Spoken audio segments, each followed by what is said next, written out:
Ուրեմն այսօր հրավիրել ենք ՏՏ ոլորտի ուսանողներին, պրակտիկանտներին, որոնք մասնակցել են KEPS-ի կողմից վարձատրվող ֆինանսավորվող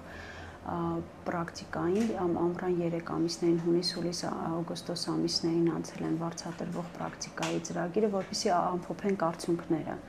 Կոնկրետ արդյունքները մեզ հայտնի են, 40 ուսանող բոլոր ոլորտներից ընդգրկված է եղել, որոնցից 20-ը արդեն անցել են աշխատանքի,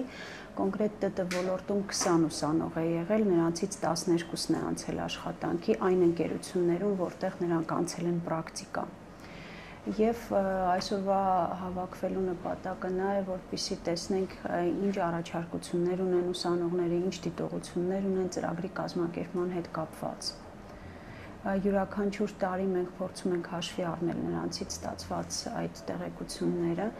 որպեսզի գնալով ավելի բարելավենք ծրագիրը։ Արդեն 3-րդ տարին է, որ ծրագիրը իրականացվում է եւ յուրաքանչյուր նախորդ տարին մենք ի նկատի ենք ունեցել նրանցից ստացված կարծիքները։